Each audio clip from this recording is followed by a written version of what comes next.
Today's hike was to Coronado Cave down near Sierra Vista, actually just a couple miles from the border.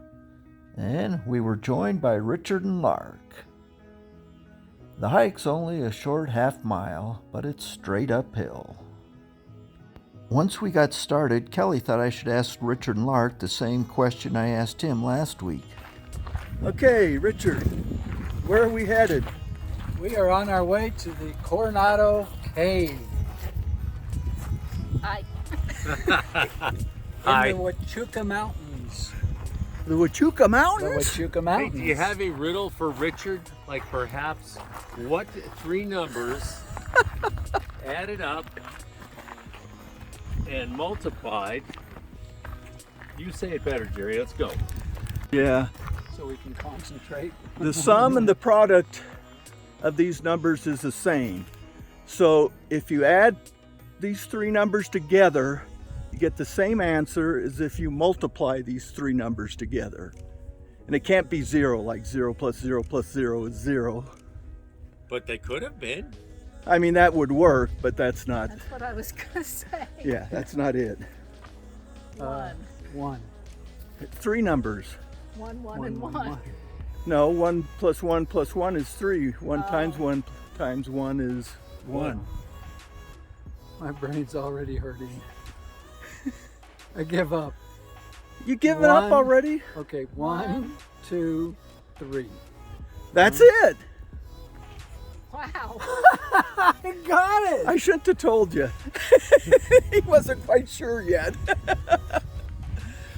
I asked this one to Kelly on our last hike, and he couldn't I do it. bumped Well, through I'm it. not sure what Kelly was doing, but he did. Oh, a cheater. I guess we'll never know if they would have got the question right on their own or if they actually needed Kelly's assistance. But we were getting higher in elevation, and there is a bench there that you can rest on. Richard took advantage of it, while Lark was a little smarter and waited in the shade. You can start to see out over the landscape. Just incredible.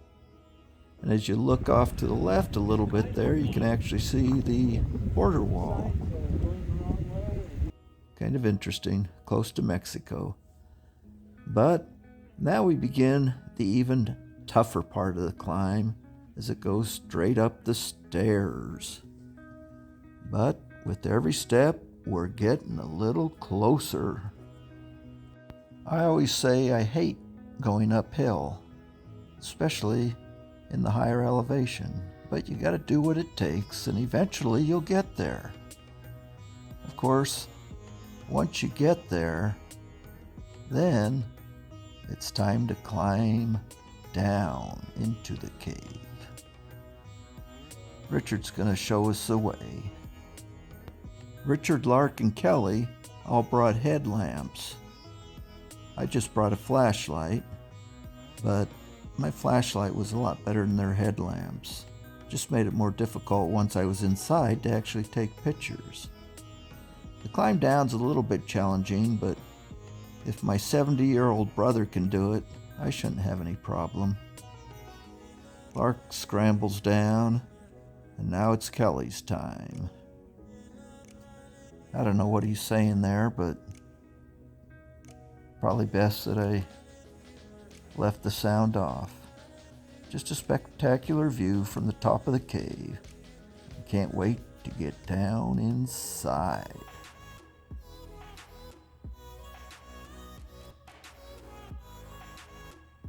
You can see Richard's getting deeper and deeper. Now I've climbed down, and that's Kelly coming down. You can see what he has to climb through to get there. Just cool looking back out through the light. There's absolutely no light in the cave. If you don't bring a flashlight or headlamp, lamp, whatever it is, you will not be able to see a thing. Richard's up ahead of us, and so is Lark. And there's Kelly, a little bit graceful. Richard and Lark are now a little bit further ahead of In the us. cave. Big wide opening as you get in there. Their headlights as I shine my flashlight. Just spectacular. Feels like journey to the center of the earth. What will we find?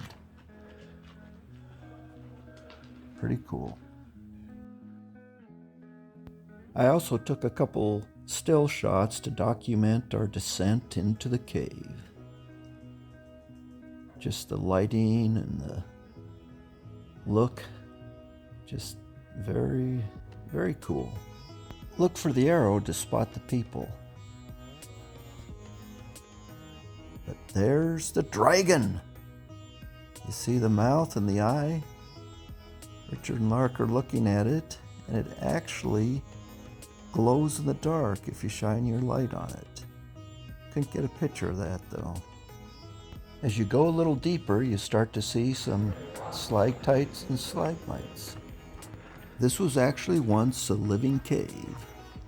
And while nothing's growing now, it's still spectacular to see and be able to walk around through it.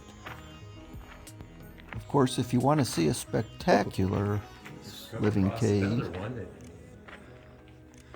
you can go up the road, Highway 90, about 30 minutes to Karchner Caverns. If you haven't been there, Just very cool. I'd suggest you go. Like Jerry said. Where is Jerry? There's the Kelly Paul. Not the one and only Kelly Paul. There's the Lark. Look at all the stalactites that they've broken off. Yeah. This thing's just... It's Richard and Lark up ahead of me. Kelly went down some other... It's just kind of fun to have a cave all to yourself and be able to walk around and explore wherever you'd like. But it's also sad to see some of the vandalism where people have broken off stalactites and even at times graffiti. It's hard for me to know how well these photos in the dark will show up on TV. So I've duplicated some of them, tried a few different things, but basically I'm just shining my flashlight as I use my cell phone to take a picture in the cave. Probably not the best method, but hopefully it gives you a little bit of an idea just what the cave's about and how it looks. Yeah, the thing is, you get up close to this and you can see all the, Oh yeah. The layers. yeah.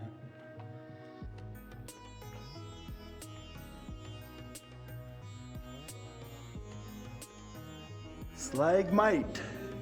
Grow up to the ceiling. Stalactite. Holding tight to the ceiling. And below it, stalagmite. You can see all the dust in the air in my video. But just spectacular.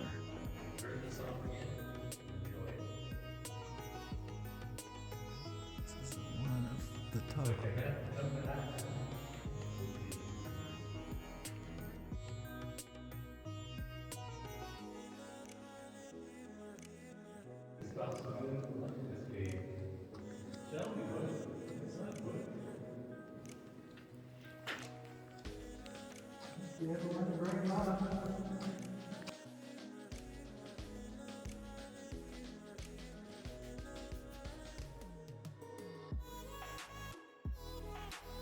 See the dust coming off the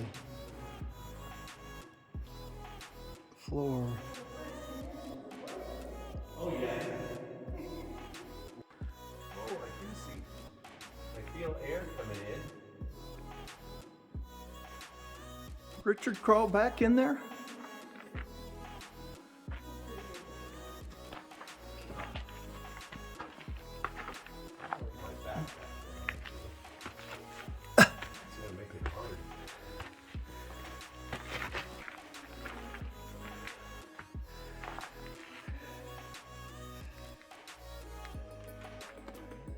There's someone else in here. You crawling back there? Yeah.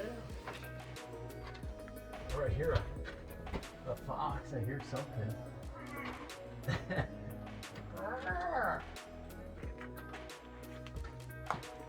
Oh. Oh, that's pretty cool. There's the way out. But there's bars up there to keep you from getting there. There's Richard. And over here, there's Kelly Paul. What do you think of this crazy cave? Spectacular, awe-inspiring is my new saying. I'm sticking with it. And this is the little crack we crawled through to get here.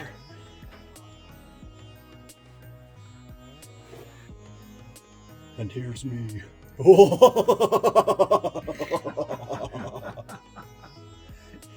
None of that'll work out, but hey. Okay, come on through, Richard.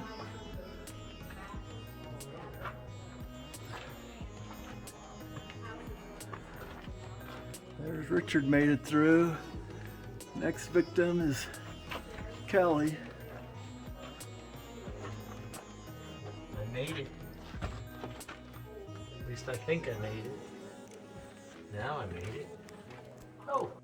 They look kind of like an old Indiana Jones, exploring and going through the caverns.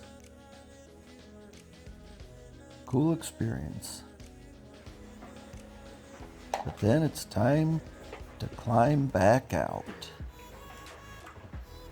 We'd had our fun, and in fact, some other people started to come down into the cave.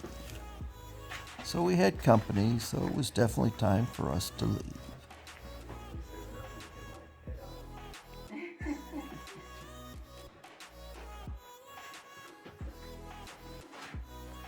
Mark, you're looking a little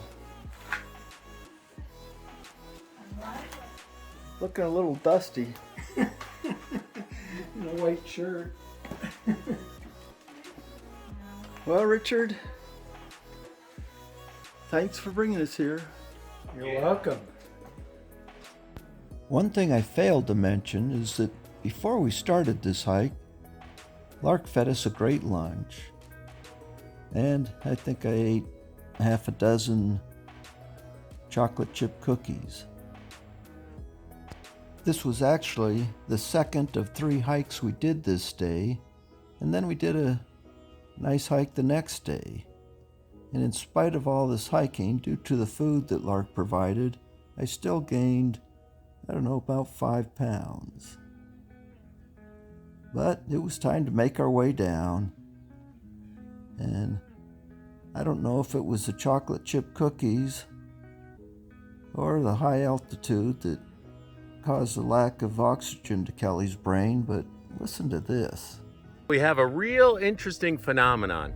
We are going through a 2-year drought, and a little known thing occurs in an extended drought. Trees' roots always pull up water to sustain the tree. Well, when you go through a drought stage, this is extremely strange, but the tree will actually pull up rocks and it acts as a cooling device for the tree. Is that correct, Richard? That was our tree expert, Kelly Paul. And if you believe that, I've got a bridge in Brooklyn I'll sell you. Hope you enjoyed the video.